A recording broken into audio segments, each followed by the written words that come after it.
Hey Falcon fans, I'm Thomas Mott. Welcome to Atlanta Falcons Today here on, yet again, a Victory Monday. I mean, Atlanta right now is playing bad football teams, but they're winning against bad football teams, so we're going to break down my full reaction to what was, again, a impressive at times, somewhat a little bit disappointing defensively, but overall, a win that got the Falcons to 500. 500 for the first time in years, really. I mean, the start the Falcons have had this year is leagues better than the past 2 years, and even though they're 3-3, they're very much alive, they're very much relevant, and I'm having a lot of fun. Matt Ryan leads a game-winning drive for the Atlanta Falcons. Yes, the defense did give up too many points, and Tua looked a little bit better than he actually is, and that will continue to be an issue for the Falcons going forward because, as we talked about, the Falcons' defense is not that good. I mean, defensively, they don't have that much talent, but overall, they're winning football games they would have lost last year, and you know what? On a weekend where the Braves won and the Falcons went ahead and won, like, I'm just having fun living in Atlanta right now. I'm having fun covering and following these football teams, baseball teams, the Hawks, of course, as well. It's a good time to be in the ATL, and so I'm sure we'll get some complaining, and we'll talk about the bad parts of the win yesterday, but they did win, and we got to acknowledge that that's not something the Falcons have done the past couple of years, and sitting at 3-3, the world is their oyster, as they say, and the chance to potentially go to the postseason is still very much alive, which it was not at this time the past couple of years in the ATL. We'll start with a pinned comment with your thoughts. Grade the Week 7 performance by our Atlanta Falcons. We always do this to start a Monday show. A, B, C, D, or F. I'm going to go with I think B+. I think the offense deserves an A. I think the defense is definitely still in that C level, and so you average that out, B+. I think I feel good about that. But, of course, go down below, add break, pin comment, answer the comment down below right now. Now, my first big takeaway kind of piggybacks off of what we started with saying Atlanta is 500, guys. Like, they are relevant. And I think this is very, very important to go ahead and point out because there are a lot of people saying, oh, it's still a rebuild and you would much rather have a high draft pick and, they can't beat anybody in the postseason anyway. Like, stop. The Falcons are actually good. Why do you watch football every single week? You watch to see if your team wins. Like, seriously, every single year we try to see if our team wins. And right now, the Atlanta Falcons are winning. They've won 3 of their last 4. And so the big knock on Arthur Smith was, oh, they don't look prepared. And early on, they're getting beat out by bad football teams. Philadelphia, for instance, they have shown progress each and every week, and it started out with them not being able to win on either side of the football, to now being able to win on the offensive side of the football, to now being able to win offensively and get enough plays and stops defensively to win games, and they're winning football games. I mean, this is very exciting to me, and I'm not going to get caught up in any sort of negative Nancy Falcons talk today because some people are still going to want to say, oh, well, you beat the Giants, and you beat the Jets, and oh, wow, you beat the Dolphins, like, woo, color me impressed. Those are the teams that we played. Like, we can only beat the teams that are given in front of us. And had they actually not blown the lead against Washington, they'd have won 4 of their last games. I mean, 4 of 4, which would be incredible. 3-1 is still great. 3-3 is fine. And as we'll see with the NFC playoff picture, I mean, the Falcons are very much alive right now, which to me is still very fun and exciting. All right, we'll get into Kyle Pitts here in just 1 second. First, though, we are still trying to get to 4K subs. We're trying so hard to get to 4,000 subscribers here on Atlanta Falcons Today. We're at 3,731. If you like the Falcons, and they're winning, so hopefully you do. If you like what we do here on the channel, giving you a one-stop shop for all your latest Falcons news, go down below and hit that subscribe button. We're trying to grow, and we appreciate you guys helping us out. Okay, Kyle Pitts is that good. Like, we need to acknowledge that Kyle Pitts is that good. The guy is absolutely incredible. Yesterday, 8 targets, 7 catches, 163 yards, and really had the biggest play of the game when they needed it.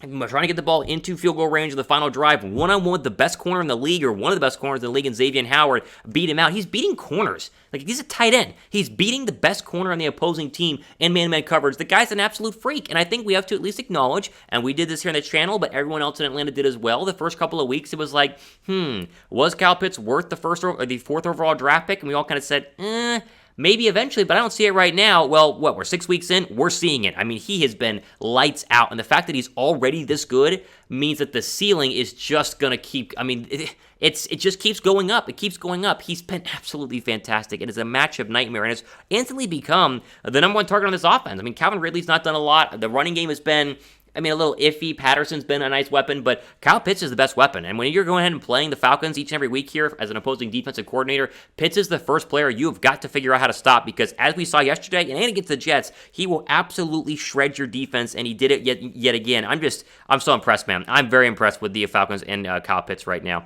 Totally worth a 4th overall draft pick, at least this point in the season. Now, we're sitting at 3-3, and we'll talk about this a little bit later on, but I want your guys' honest opinion on this, because some of you are going to say yes, and some of you are going to say no. Answer the question on your screen. Are the Falcons a playoff team? Like, seriously, do you think the Falcons can be a wild card team? Right now, they're 1 game out at the 7th seed in the NFC, and so if you think they will be a playoff team, or could be a playoff team, type Y down below for yes. If you think not, then go down below and type N down below for no. All right, let's get to some negatives here. We just got to acknowledge this because this is important. I think the Falcons could use a running back. And I think that we have gone through 6 weeks of the Mike Davis experience, and the Mike Davis experience, as I was worried about, is not that good. Now, Cordero Patterson's fine. We'll talk about him a little bit later on, but you look at Mike Davis the last 4 games. 10 yards against Miami on 4 carries, 53 against the Jets, 14 against Washington, and 50 against the Giants. They're, 1, not utilizing him, and 2, when he is getting carries, he's not doing much with the football. He's always been a backup running back in his career, minus last year whenever they did not have Christian McCaffrey on the Carolina Panthers, and I think we're starting to see why he really shouldn't be a number 1 back. And I like the idea of Patterson getting more touches. He should get more touches, but I think that the Falcons need another running back to go ahead and throw into the mix. And I told people privately just the other day, don't be surprised if the Falcons look to at least make a running back trade at the trade deadline, because they can't make a lot of big ticket money moves, but they can make a move for a cheap running back on a rookie deal like a Miles Sanders or a Marlon Mack. And honestly, they would greatly improve what is a pretty weak depth chart in terms of the Falcons. Had it not been for Cordero Patterson, this running game would be bleak yet again. It's been bad the past couple of years and continues to be very disappointing. I would love to add another running back because Mike Davis just ain't it, folks. Okay. Let's jump into my bets of the week, courtesy of our friends at BetUS. Go to chatsports.com/BetFalcons. That promo code is Falcons125 to get that 125% deposit bonus when you first sign up. Put $100 down, turns into $225 for you too. I still suggest follow me on my picks, although as we'll see this past week, it wasn't necessarily a winning week. Now, I've been winning almost every single week here, 20-13-2, my record in terms of bets of the week. However, this past week, the Panthers are trash. I don't know why I bet them. That was a mistake. I thought the Giants were trash too, but the Panthers blew it. Washington had 3 trips into the red zone with 0 points to show for, so they very easily could have covered. I'm mad that one didn't come through to at least get me in the green. Falcons, of course, that was a good bet there. We all know that. Philadelphia is, I'm tired of betting the Eagles because they are an absolute disappointment. And the Bengals, how about Bengals first place in the AFC in terms of overall seeding, just pummeling the Ravens on the road. So we got a couple of wins there. Not what we like. We'll be better next week, but definitely follow our bets and jump into the betting game with our friends at BetUS. Chatsports.com/BetFalcons. Promo code is Falcons125. Okay, the other real worry from yesterday is that the secondary continues to be a real worry. Like, the secondary is banged up. Fabian Monroe is playing well. I think he's definitely got a decent progress the past couple of weeks. AJ Terrell's been okay, but overall, Tua Tagovailoa should not have almost 300 yards and 4 touchdowns against any defense. Like, they're talking about trading away Tua to essentially go ahead and get his replacement in Deshaun Watson. We know we're not going to, Deshaun Watson's an absolute mess in terms of off the football field, but Tua should not have been this good. And this is a defensive issue. And a lot of people want to blame Dean Peeves, which maybe you do, maybe you don't, but the real issue is that the talent's just not that great. Like, they need pressure. They didn't have Dante Fowler Jr. yesterday out with a knee injury on short-term IR. Like, there are reasons why the defense is not as good as it could be, and their main reason, I think, is definitely personnel, but the secondary continues to be a worry, and when Tua carves you up, you know you have some problems because Tua has been really, really bad this year for the Miami Dolphins.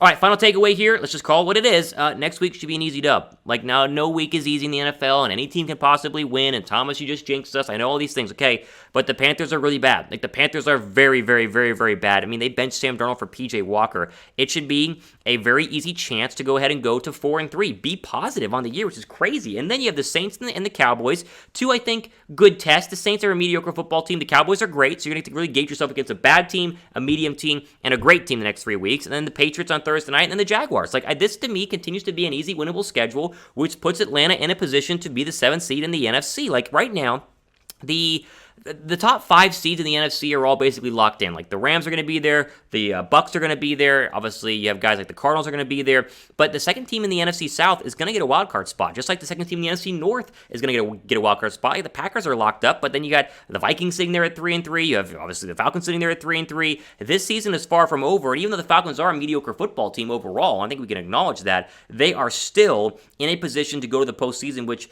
regardless of what you feel about their chances in the postseason, I'm pumped for the fact that we could be talking about a Falcons playoff game, which does not happen coming up here in January and February. Well, hopefully, probably just January, but you guys get my point. So they're still relevant, they're still winning, and that to me is a positive here that we'll take to the bank on Atlanta Falcons today. Again, we are out of time. We're just breaking down another win. It's fun talking about wins here. It's very rare. It's fun to do. 3-3 can get to 4-3 next week. If any moves happen as the trade deadline approaches, we'll cover it here on Atlanta Falcons today. So go down below, make sure you guys are subscribed to the channel, and also hit that red subscribe button just to be up to date on anything else that goes on. News, injury updates, like we said, trades, roster moves, anything going on, we'll cover it here. Your one-stop shop for everything Falcons. Make sure you guys go down below and are subscribed. Again, for Atlanta Falcons today, reacting on another winning Monday, I'm Thomas Mott as we sign off. Stay safe out there. Enjoy the rest of your day.